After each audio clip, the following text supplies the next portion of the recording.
नमस्ते, मैं doctor Govinda Kumar Trivedi, chief medical officer Balaji रोकधाम।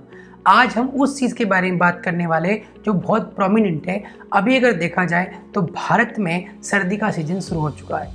उत्तर भारत से लेकर दक्षिण भारत तक सर्दी के साथ साथ एक और चीज़ प्रोमिनेंट होने वाली है जो आपके स्वास्थ्य की दृष्टि से लाभदायक नहीं है, जैसे कफ, खांसी, कोल्ड, नाक का बहना, साइनस या इस तरह के वायरल बैक्टीरियल इन्फेक्शन जो सर्दियों में ज़्यादातर हो जाते हैं या पाए जाते हैं। ऐसी परिस्थिति में हमें क्या करना चाहिए, इसके बारे में हम आज वेलक्योर के थ्रू ई लर्निंग कोर्सेज में सुनेंगे। तो जो सबसे पहली बात है कि देखो, सर्दियों में आपको अपना बचाव चाहे गर्म कपड़े से, गर्म पेय से या अपने आप को एक्सरसाइज, हाइड्रेट रखने से कर सकते हो, लेकिन इम्यूनिटी एक बहुत बड़ा फैक्टर है कि जो आपकी बॉडी में प्रेजेंट होना चाहिए।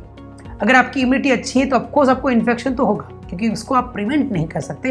हो सकता है कि बहुत सारे इन्फेक्शन आप प्रिवेंट कर पाओ, लेकिन इन्फेक्शन होने के बाद में वो क्रिटिकल कंडीशन में ना जाए, वो ज़्यादा ट्रबल नहीं कर जाए, वो बहुत जल्दी एलिमिनेट हो जाए, यानी कि आपकी जो इम्यूनिटी है उसको रिकॉग्नाइज करके उसके खिलाफ अपने डिफेंस सिस्टम को मजबूत कर सके। तो सर्दियों में जो कफ और कोल्ड, अस्थमा या एलर्जिक ब्रोंकाइटिस होता है, उस परिस्थिति के अंदर अगर आपकी इम्यूनिटी अच्छी है तो वो आपको बाकी जो फर्दर होने वाले कॉम्प्लिकेशंस को रोक सकती है। आपने बहुत सुना होगा कोविड काल में कि तरह तरह के काढ़ा, जैसे कि तुलसी, गिलोय, काली मिर्च, अदरक, ऐसे काढ़े लेने से इम्यूनिटी बढ़ती है। पर उसका एक बहुत बड़ा नुकसान भी है कि ऐसे काढ़े नियमित सेवन करने से, पानी की मात्रा कम करने से और आपकी अगर प्रकृति पित्त की है तो आपको अल्सर भी हो सकता है, आपके शरीर में गर्मी चढ़ सकती है, महिलाओं को माहवारी की समस्या में ज़्यादा ब्लीडिंग हो सकती है, और सबसे बड़ी बात है कि आपके मुंह से लेकर आपके फूड पाइप में अल्सर हो सकते हैं, क्योंकि ये चीज़ें गर्म करती हैं। इसीलिए आपको गाय बेगाय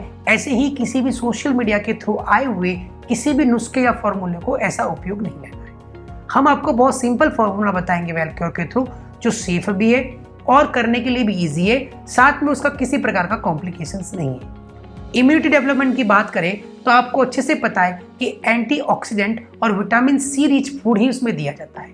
चूंकि सर्दियों में खट्टे फूड्स का सेवन कम करने की सलाह दी गई है, वो अपने आप में ठंडे होते हैं और उसके कारण भी आपको कफ कोल्ड हो सकता है। आप अगर एक बात का यहाँ पर ध्यान रखेंगे तो आप ये पाएंगे कि सर्दियों के अंदर घी की, गुड़ की और तिल या मूंगफली की मात्रा का सेवन ज़्यादा करते हैं, जिससे कि खून गाढ़ा हो सकता है और उससे भी हमें बहुत सारे कॉम्प्लिकेशंस यानी कफ अपने चेस्ट में जमा हो सकता है। तो मैं जो आपको फॉर्मूला बताने जा रहा हूँ वो इतना ईजी है, साथ साथ में वो आपकी आंखों की रोशनी, आपके बालों के कलर को, आपके स्किन के टेक्सचर्स को, यानी कि सर्दियों में उसको ड्राई नहीं होने देगी, और सबसे बड़ी बात है कि वो आपके बॉडी में इम्यूनिटी बढ़ाकर एंटी इन्फ्लेमेटरी और एंटीऑक्सीडेंट्स की प्रॉपर्टी को पूरा करेगा। वो आपके जमे हुए एक्सपोरेंट कफ को बाहर निकालेगा और आपको सीवियर कफ कोल्ड होने से रोकेगा। तो मेरे सामने एक आंवला का फ्रूट है, आप देख सकते हो, ये बिल्कुल रॉ आंवला है। तो इसे थोड़ा सा आप सुबह के समय तोड़ लीजिए और गुनगुने पानी में डिप कर दीजिए। गुनगुने में पानी में डिप करने का इसके दो कारण हैं। पहला, इसके ऊपर की सभी अशुद्धि निकल जानी चाहिए। दूसरा, चूंकि इसके अंदर जो ये फाइबर रिच है, इसीलिए जिनको कॉन्स्टिपेशन होता है उनको दिया जाता है, तो इसका फाइबर है वो सॉफ्ट हो जाए और इसका जो खट्टापन है ज़्यादा वो कम हो जाएगा। तो जैसे आपने गुनगुने या गर्म पानी में इसको रख दिया, 5 से 10 मिनट रखने के बाद में इसको साफ करके आपको रॉ ही खाना है, लेकिन एंटी स्टमक खाना है। आप ये भ्रांति मत पालिए कि आंवला खाने से आपको एसिडिटी हो सकती नहीं, ऐसा नहीं होता। आंवला खाने से कभी एसिडिटी नहीं होती है। हाँ, अगर आपको समस्या लगती है तो आप उससे पहले एक गिलास गुनगुना पानी पी सकते हो। आंवला खाली पेट खाने से सर्दियों में आंखों की रोशनी के साथ साथ बालों के लिए, पेट के लिए, डाइजेशन के लिए और सबसे मुख्य कि चेस्ट में पुराने पड़े हुए कफ और कोल्ड को बाहर निकालने में करता है। इसका अगर हम सीधा सत्य कहा जाए तो ये एक इम्यूनिटी बूस्टर टॉनिक है। ये ऐसा फाइटोकेमिकल है कि जो आपकी बॉडी में आपकी इम्यूनिटी को सतत प्रकार से बनाए रखेगा।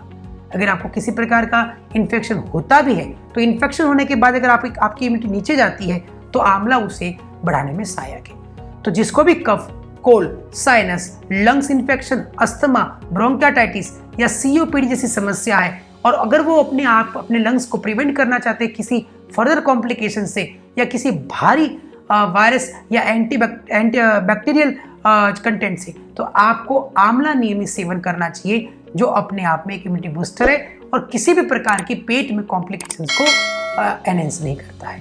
तो इसी के साथ मैं आपको सजेशन देना चाहूँगा कि सबसे पहले हमें कफ कोल्ड के ट्रीटमेंट से पहले करना है हमारी इम्यूनिटी को बूस्ट। इम्यूनिटी बूस्ट कीजिए, कफ कोल्ड से बचिए।